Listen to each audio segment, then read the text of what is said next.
What's up, everybody? It's your boy, the guy from Fortnite, and side character of the hit anime TV series Boruto, Naruto. And let's talk about Age of Empires 4, a game that many people are calling the fourth Age of Empires game. It's time to review the game. It's a game review.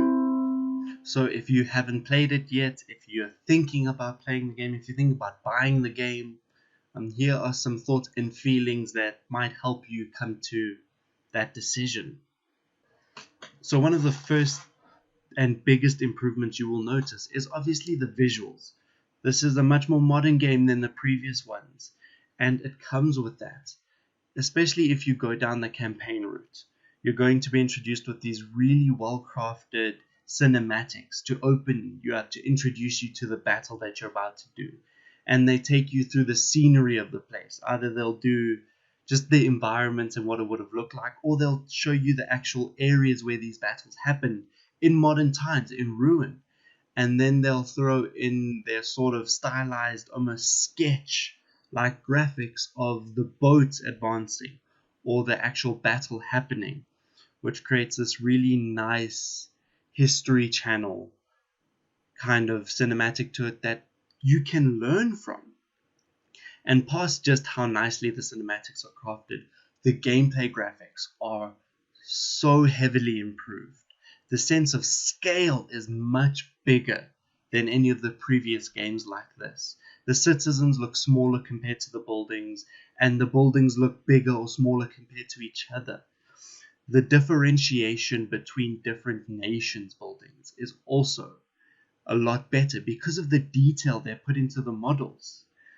It's not anymore where early on you may be able to mistake English troops and Chinese troops, but their colors are different. Now they come with their own style that's more historically accurate. And the differentiation passes just aesthetic, or the shallow differences we saw in previous games, where boats might look a little bit different, and if you chose the Vikings, you would have stronger ships. Or if you chose India, you could get elephants. You'd get slightly different troops, and you'd get slightly different bonuses, but the gameplay would largely be the same. Here, they've tried to make each nation play completely different. It's not where it's a completely different game when you pick a different nation, but the way that you approach your match will change. If you choose the English, you're going to be in for a more slow build, defensive based. You want to build up your walls and your towns around resources and then build up slowly and then attack close in the closing sections of the game. Or maybe you want to go for more of a wonder victory or a sacred site victory and you want to build defenses around those areas. If you play the Mongols, you're going to play a very movement based game.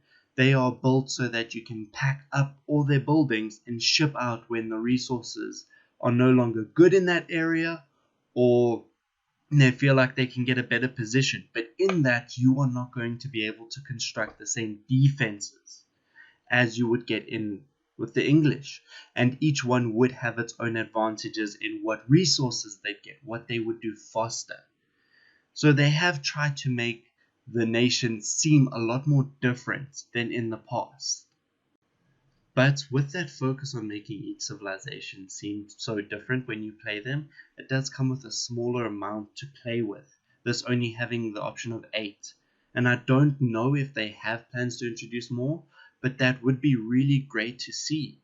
It would be very interesting to see what new gameplay tricks or tactics can be brought in just by introducing a new civilization that you'd have to play in a different way, that you would have to attack in a different way, that comes with new advantages on new maps. It would be really cool to see a civilization that plays better on water-based maps, like the Vikings. It would add a different choice if you're playing on different maps, which could help the replayability and the variable playstyles in this game. Now, when it comes to actual gameplay, I think a lot of people who are looking for an Age of Empires game will be happy. They didn't try to reinvent the wheel here. they made Age of Empires, and at that it feels like they made Age of Empires 2 but better, which is a really good thing, because Age of Empires 2 is a game that lasted down the line, releasing a definitive edition just recently. So to take that gameplay and modernize it a bit, make it a bit smoother, and not try to change it too much is a really, really good thing. But with that taking the old gameplay and slightly modernizing, it will come with some small disadvantages, obviously. I did find it slightly annoying that you couldn't move the camera with WASD. I know it's a small thing, but it can help with camera control and with moving a bit faster when you're building up. And you cannot select units over a large area.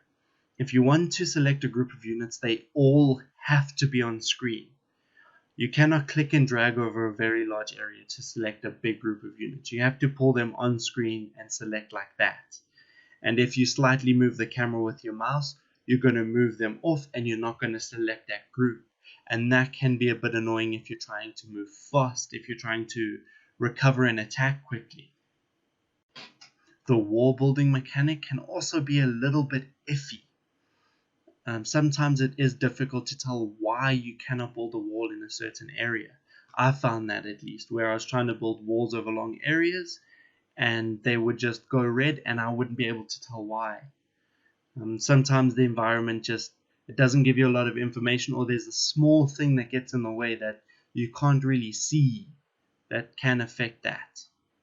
There are some issues with loading in this game where it takes a while to load into the match, or after you've won, it takes a couple of seconds before the victory screen will start to show up. I had a match where it was a team match 3-on-3, and we had destroyed all 3 opposing civilizations, but one of them had scouts still running around the map, so they weren't finished yet. And it was a few minutes of just looking for scouts before we could actually win. So there are still a few kinks in it. Kinks that can be ironed out through updates. Possibly, if they want to do that, if they put in the effort to do that. And finally, let's talk about my favorite improvement, which is the maps and the terrain. Now, it's no longer just, if you're playing on a water map, you build more boats faster, that can be the difference in victory. You build different boats faster, that can help a lot.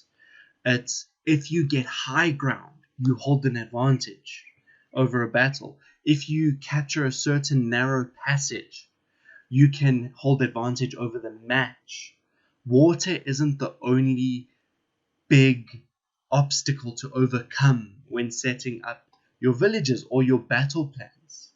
It's not just have a bigger army or have a certain strategy. It's achieve positional advantages can change how you win battles. So if you have a smaller military force, planning how you set up can actually be a difference maker now, which is really, really nice because it does include some realistic military strategy from it now. But all in all, this feels like an Age of Empires game. It feels like Age of Empires 2 with the new coats of paint, which is not a bad thing. It's a better version of the best of the original 3 games. So if you are an Age of Empires fan, if you are a fan of war history, of the history of great battles, if you're a fan of real-time strategy games, you will like this game. If you aren't, this isn't going to be the game that changes your mind. This probably won't be the game that suddenly makes you a fan of RTSs if you never were before. Maybe it is. Maybe this is the spark. I don't think it would be. And that is it for our Age of Empires 4 review. Have you played this game yet? Were you thinking about playing this game? Did this video change your mind at all? Let me know down in the comments below. What do you think of Age of Empires 4? What are some other games that you would like to see reviewed? Let me know. This is the end of the video. Like and subscribe.